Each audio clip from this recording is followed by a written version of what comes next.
Thunder, it's Topic Thunder. Just acknowledging knowledge with no scholarships. It's Topic Thunder, it's Topic Thunder. Breaking everything down, tech to politics. It's Topic Thunder, it's Topic Thunder. We don't tell you what you want, we just give you what you need. It's Topic Thunder, it's Topic Thunder. News, brews, and views from these Chi-Town streets. Topic Thunder.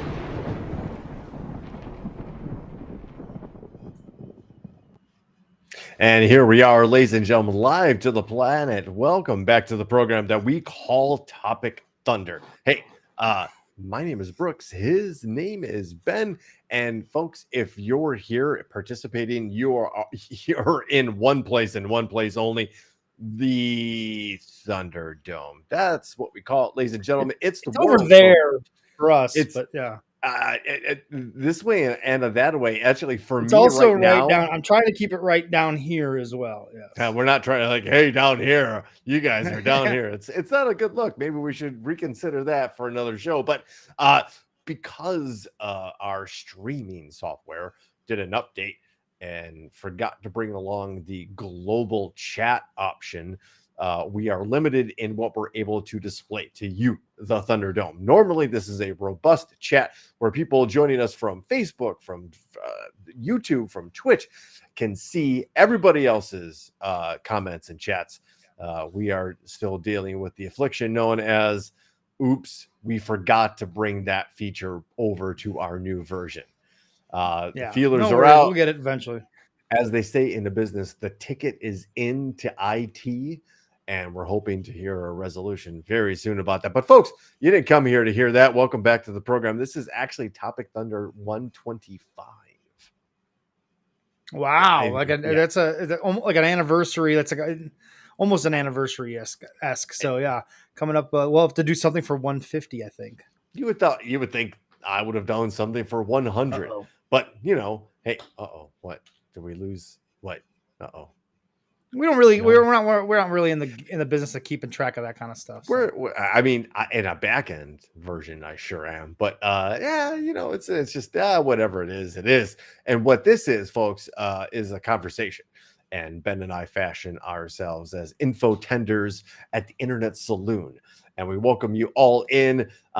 Biz is in the chat room right now. We got VIPs, very important parents, in the chat room right now. So thank you, one and all. Folks, here we go. This is actually a heat right now. I already had a 4-pack of this from over the weekend. It was that good, but I wanted to share it with you, one and all. Ladies and gentlemen, welcome to Space Monks.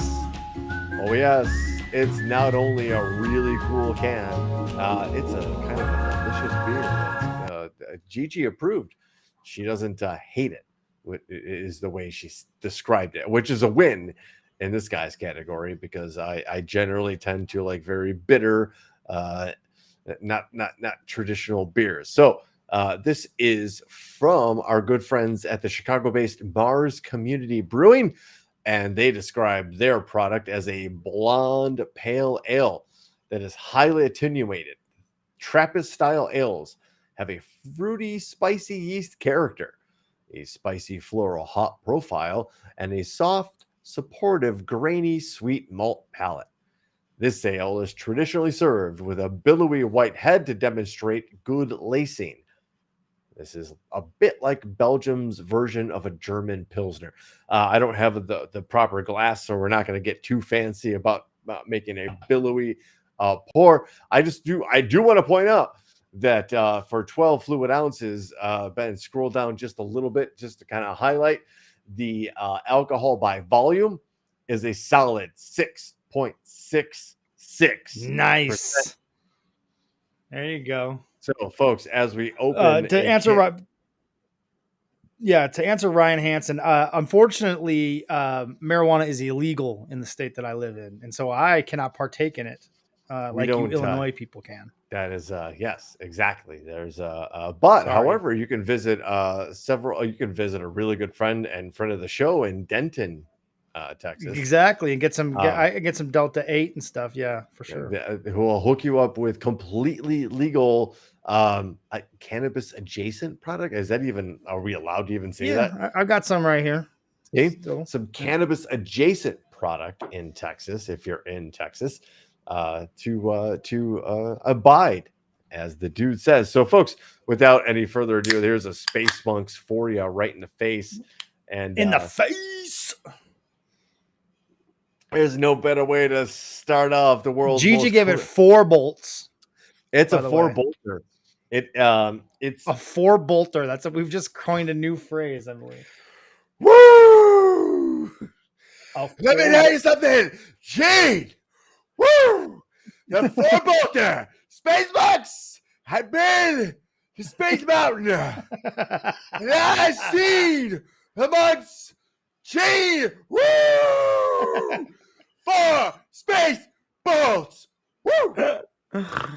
Oh, dude, your Ric Flair's underrated. Is it? Oh, because I previously spoke to somebody who occasionally shows up in the chat that said my Alfred Hayes was underrated. Yes, sure. You got some good stuff that you do that I approve of. This episode of Topic Thunder has been brought to you by Space Monks by the Mars Community Brewing Company, Chicago, Illinois. All right, so there's my gimmick out of the bag, ladies and gentlemen. I'm for hire. But let's get to the most creatively named segment in all of podcast radio history. We call it Headline. Guess what? We cover the headlines. It's as simple as that. You may have seen the brouhaha. Shut up. Donnie Shut up. We're not starting this again. What? No, I can't hear it, so it's cool. I could just talk right over it. The brouhaha, the Donnybrook, the dust up, exactly. The brawl, please do. The all just whatever you want to describe it. Yes, but show us who you really are moment in Alabama along Riverside. That has which is all honestly a tragic and terrible moment. Not only Alabama history, which there's not much good there. There's some comedy in this that you can find. There's definitely some comedy you can find in this along the way. And we're going to cover that because that's one of the reasons I find this story fascinating is that that they're in the light of all of the terrible things that we know about our country's history in relations to, with people of color and specifically Black African American people. That this video, which again, I don't think I'm showing anybody in this chat room right now anything new. We're probably well aware of all of this. If you haven't seen this yet, sit back and enjoy if you haven't seen it before. It is what it ends up being parodied on the internet. This is kind of a bit of an action movie because it is. This guy, this security guy, he held his own for as long as he could. But I think what's awesome is just watching everyone come to his defense. And then not only defense, and then here we go. Like he starts walking like, all right, motherfuckers, here we go. It is on. And yes, it wasn't a steel chair. It was a plastic chair, unfortunately. But yes, there is footage of a guy wielding a chair as if it were pro wrestling, which also, he was actually the co-captain of the boat. So the story is that these douchebags parked their pontoon boat in the exact same spot that the river boat was needing to dock.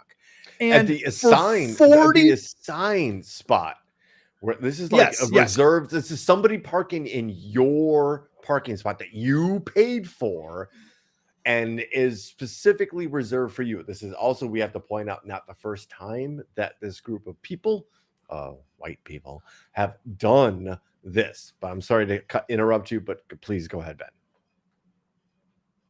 No, you're fine. So for 40 minutes, the captain of the riverboat was on his PA asking these people to move their boat. And for 40 minutes, they basically said, fuck you to the captain. So that's when this co-captain gets off and starts literally untying the boat to move the boat himself.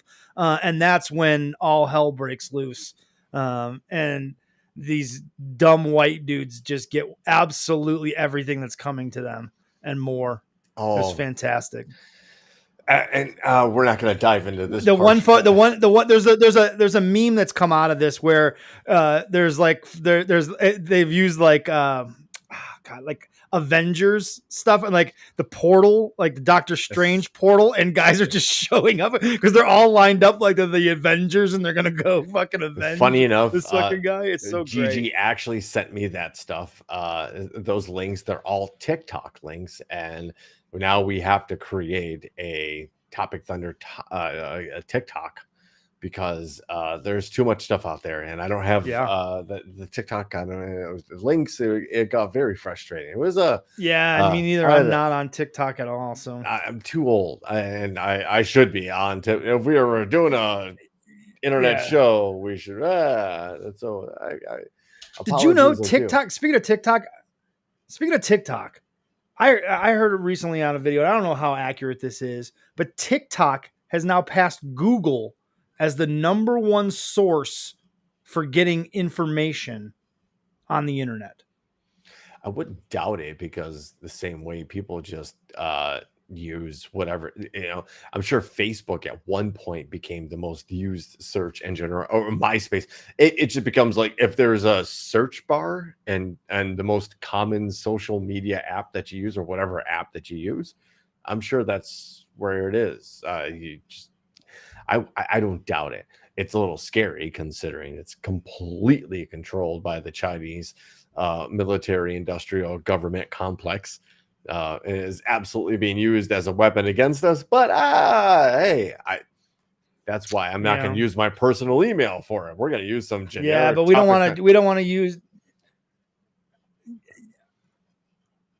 Exactly. Well, and you know what, and don't let that be used as an excuse. And this is where I came across this thing is because I'm not down with this idea of banning TikTok and censoring TikTok under the guise of the Chinese are going to get your data. Like that seems there's especially if it is where people get most of their information. That's a problem if we're going to start censoring that or limiting who can participate on TikTok. I agree with you only because I want that same cautious and skeptical eye cast at the American versions of TikTok and other social media barons here in the United States, who we may or may not talk about later on in the show. But Ben, we referenced the real weird duality of this story, right? There's a terrible component to this story in Alabama, right? I don't know how else you describe the reaction from these white boat owners as nothing but racist. And the brawl that ensued is certainly not our best side. Considering they were yelling racial epithets. Yeah. They allegedly were racist. That's all we can say here without. But again, they are also allegedly independent. Like they own a mini mart or something like that. And we hope that business absolutely crumbles in the dust. We can say that here without slander or libel. But we hope those people are okay. And we allegedly think that they're racist. The weird dichotomy of the story is that there is a hilarious wave of internet memes and videos and takes on this that I don't know. Does it soften the blow of dare I say blatant racism displayed here, or does it mock the dare I say blatant racism on display here? And Ben, there's the next video is a little bit of a kind of a hodgepodge of the hilarity on the other side of this coin. Yeah, I think I'll give my opinion now after the video. Let's check this out. It's just a long do it. one, so we don't. The Nike slogan. Like, what are you waiting on? Like, execution is key. Like, a lot of times we sit around and we have these ideas or we have these voices that we want to be heard, and we're sitting around waiting for people to put us in position. Why? When you can just do it yourself. Let him get up.